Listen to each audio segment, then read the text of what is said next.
SLT Mobitel, the connection.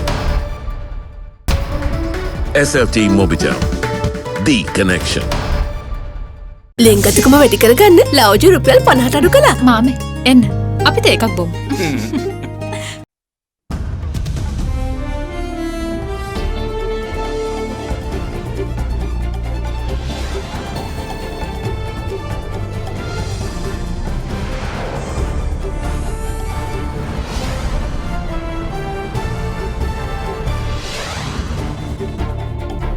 Tonight, gradual slide. The GMOA laments that Sri Lanka has become a high-risk country for COVID-19, with recent surge in daily cases. 10 areas, meanwhile, to be brought out of isolation tomorrow. Alarm bells. The makers of the Oxford AstraZeneca COVID vaccine say the jab appeared to offer only limited protection against the South African variant of the virus. On to the existing vaccine, if there are any rapid changes, we may have to go into newer vaccines. Return of an old concept. Community policing makes a return. Japan and Singapore have reported the lowest crime rate in the world because they have adopted the community policing system. More coming up on First at 9, this Sunday, the 7th of February, 2021. Buy a 2-litre Coke and get a glass free. Alcohol අඩංගු hand sanitizer භාවිත කරන්න. ලෙඩ රෝග ඇති කරන විෂ බීජවලට එරෙහිව සටන් කරන්න. හඳුන්වා දීමේ මිල රුපියල් 350යි. From AdaDerana, this is AdaDerana First at 9. Live from Studio 24 in Colombo. Good evening and welcome to First at 9. I'm Dhammike Kanayaka. Now, the Government Medical Officers Association laments that Sri Lanka has fallen into the World Health Organization's classification of high-risk category following a surge in COVID-19 cases and deaths. Their comments come at the heels of the Badula district recording more daily infection numbers than Colombo. Meanwhile, the chief of the epidemiology unit, Dr. Sudat Samaravira, says that virus-infected persons could be at treatment centres for over 10 days owing to delays in PCR test results. In the meantime, within the last hour, 5 more COVID-19 deaths were confirmed in the country, taking the tally to 356. 726 COVID-19 infections were confirmed from 22 districts in Sri Lanka yesterday. A point of note was the Badula district topping the list in daily infections with 197 cases. The day before yesterday, the Badula district recorded the second highest daily infections with 105. Though the Colombo district did not report the most number of daily cases yesterday, with 116 infections, it was second on the list. Meanwhile, 101 infections were reported from the Gampa district, while 88 were recorded from the Kurunegala district. Further, 63 cases from Kandy, 51 from Kalutara and 22 from Matara were also confirmed. The remaining 88 infections were recorded across 15 other districts. Meanwhile, 772 COVID-19 infections have been identified so far today.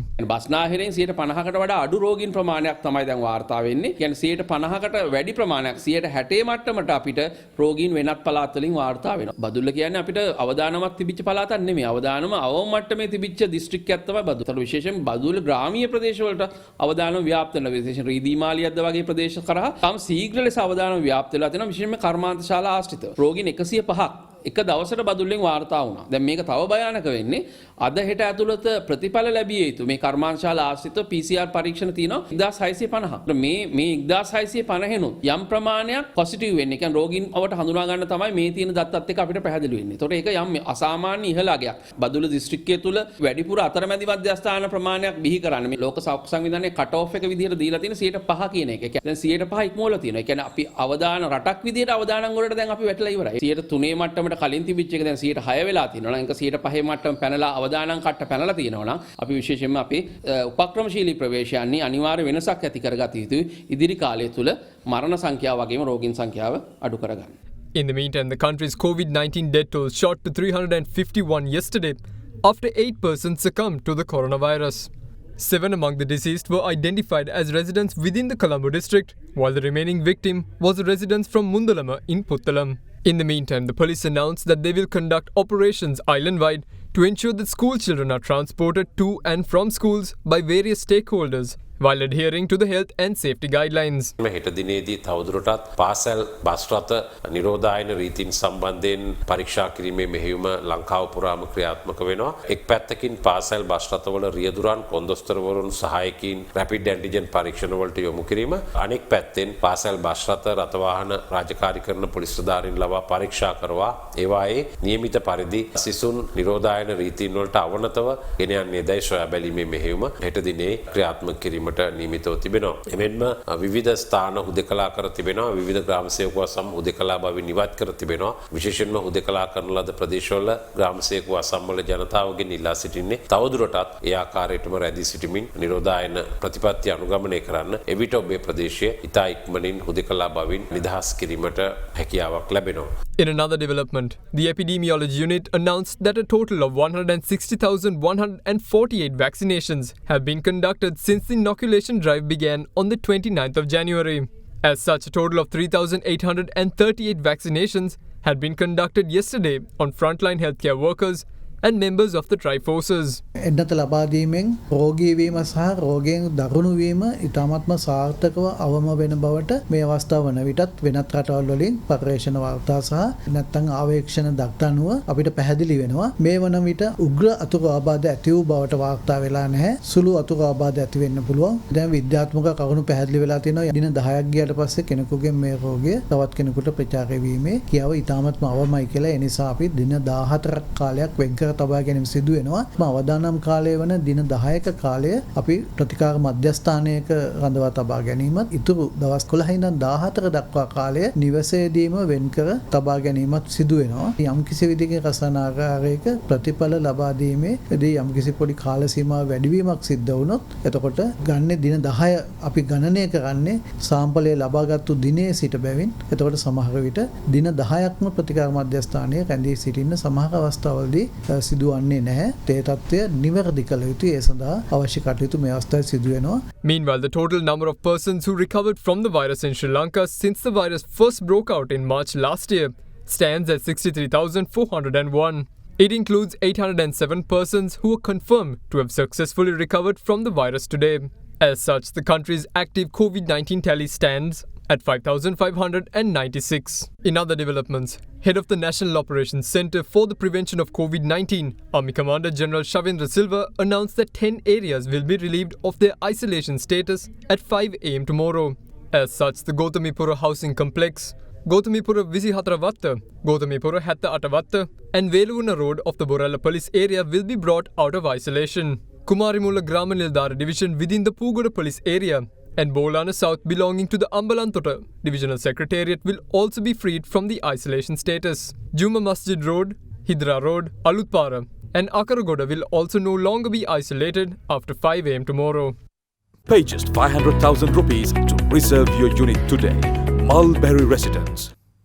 Now, in the meantime, the makers of the Oxford AstraZeneca COVID vaccine have said that their jab appeared to offer only limited protection against mild disease caused by the South African variant of the coronavirus. The statement comes after the Financial Times reported that the vaccine failed to prevent mild and moderate disease caused by the variant first identified in South Africa. The Financial Times cited early data from a COVID vaccine trial conducted by South Africa's University of the Witwatersrand and the University of Oxford, the findings of which are due to be published tomorrow. It noted that none of more than 2,000 mainly healthy and young participants in the trial had been hospitalized or died. The findings, however, are yet to be peer-reviewed. Responding to the report, an AstraZeneca spokesman has said that in this small phase 1 and 2 trial, early data has shown limited efficacy against mild disease, primarily due to the South African variant of COVID-19. The spokesperson added that the company had not yet been able to properly establish whether the jab would prevent severe disease and hospitalization caused by the South African variant because those involved in the study had predominantly been young, healthy adults. It added that it believes its vaccine could protect against severe disease, given that the neutralizing antibody activity was equivalent to that of other COVID vaccines that have demonstrated protection against severe disease. The spokesman also said AstraZeneca had started adapting its vaccine against the South African variant and will advance rapidly through clinical development so that it is ready for autumn delivery, should it be needed. Among coronavirus variants, currently most concerning for scientists and public health experts are the so-called South African, British, and Brazilian variants, which appear to spread more swiftly than others. Other vaccine developers, including Johnson & Johnson and Novavax, have also said their vaccines showed reduced efficacy in trials conducted in South Africa. The Johnson & Johnson vaccine was 57% effective in South Africa, compared with 72% in the United States and 66% in Latin America. Novavax, meanwhile, said its vaccine was 89.3% effective in a trial conducted in the United Kingdom, but only showed 50% effectiveness in trial carried out in South Africa. Moderna also reported a reduced immune response from its vaccine against the South African variant and has said it will test a new booster shot aimed at that variant. Meanwhile, State Minister of Primary Healthcare, Epidemics and COVID Disease Control, Dr. Sudarshini Fernandopoulos, today reassured that the country's COVID-19 mechanism will not let a foreign strain of the virus get a foothold in the island. With Sri Lanka largely using the Oxford AstraZeneca vaccine, she added that any rapid changes in the virus will be countered with change in vaccine. Of course, new variants could occur. Some variants may be covered through this vaccine. And also, we are yet to find out for how long the protection will last. So this coronavirus is such that the mutations could occur at any time. Some may respond to the existing vaccine. Of course, if there are any rapid changes, we may have to go into newer vaccines which will cover the newer strains. But right now, AstraZeneca, the efficacy is found to be quite good. And then about importing the newer strains, still all inbound passengers, including tourists, would be quarantined. So there's no risk of newer strains coming in from other countries. Even though the tourists or the inbound passengers are vaccinated, still they will have to be quarantined for 14 days. Even within Sri Lanka, new mutations could appear. So our surveillance is being done on a constant basis. Jayawardena University is, doing the zero surveillance. If there are any new variants, we may be able to detect. Moving on with other local stories, Prime Minister Mahinda Rajapaksa reiterates that the government has not and will not do anything which will jeopardise the country's independence. Speaking today, the PM added that the current government always seeks the counsel of the Buddhist clergy in governance. The inauguration ceremony of the housing project Mihindu Nivahana, which is conducted by the Urban Development Authority and the Ministry of Housing, was worked off this morning at the Buddhama Temple in Munaragala under the patronage of Prime Minister Mahinda Rajapaksa.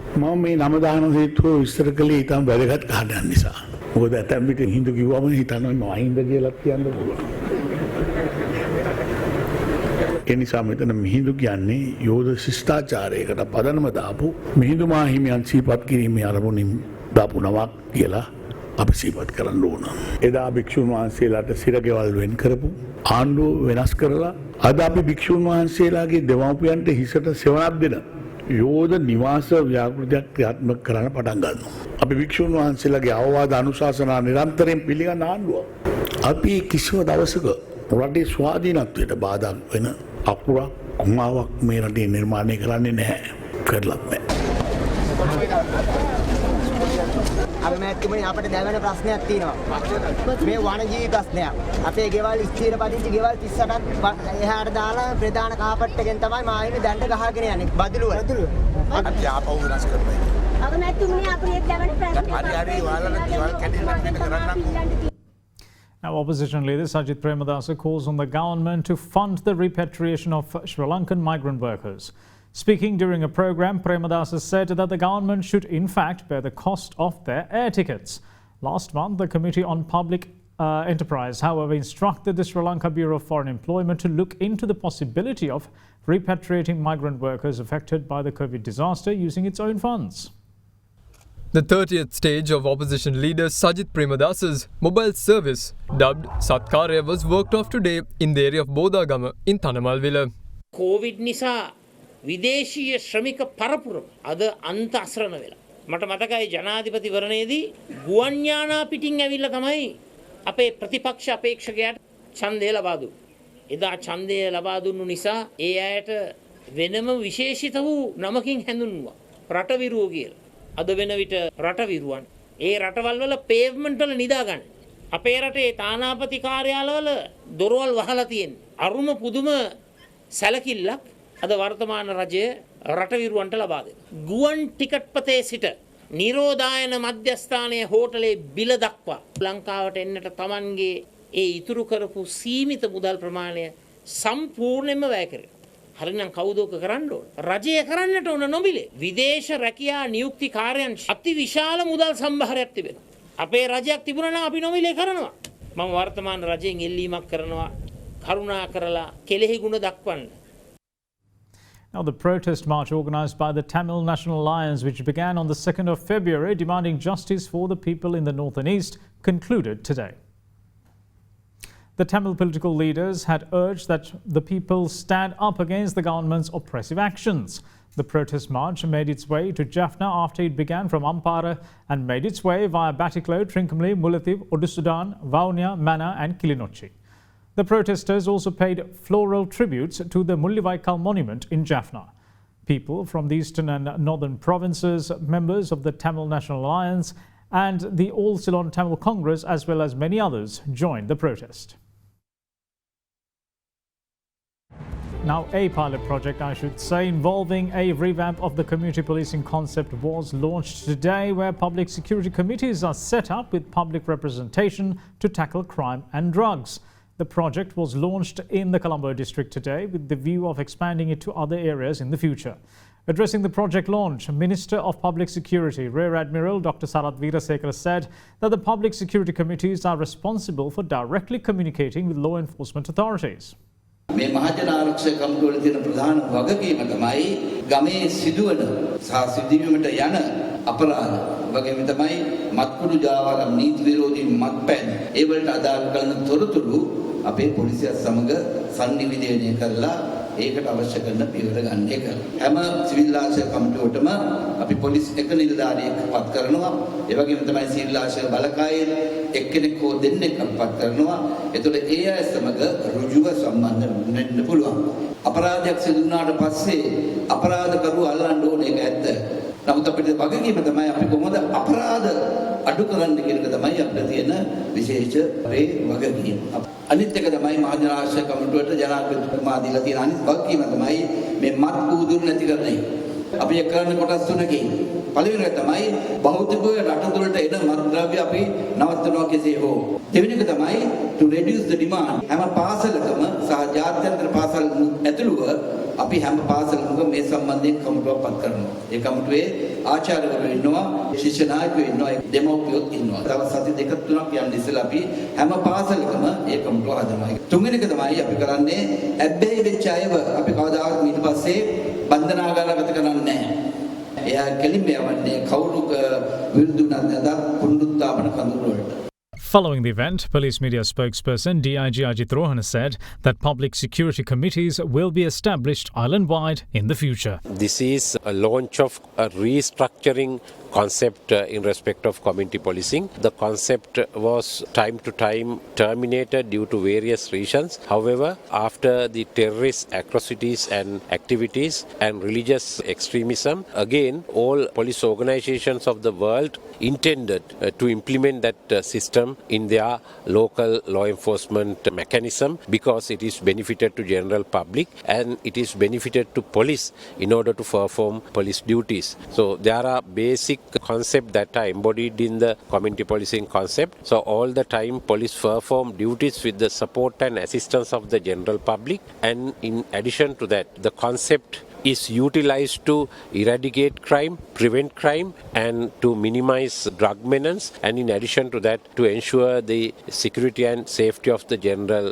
public and their welfare. In addition to that, in order to ensure the national security in respect of the territorial integrity, sovereignty of the country. It has been renamed as Police Public Security Committees, and today the committees were established at Western Province, and in addition to that it is intended to expand this system across the country in the future, and many countries in the world they have adopted this system. The lowest crime rate has been reported in respect of two countries at the moment, Japan and Singapore. How they have reported the lowest crime rate in the world? Because they have adopted the community policing system into their law enforcement mechanisms. Now, an 18-hour water cut will be in effect in several areas in Vattala. The National Water Supply and Drainage Bureau said that the relevant water cut will start at 10 p.m. tomorrow. As such, the residents in the areas of Hekitta, Palliyewatta, Valiyamuna Road, Balagala and Alakanda in Wattala will experience an interruption to the water supply. We will see you shortly. Bear with us.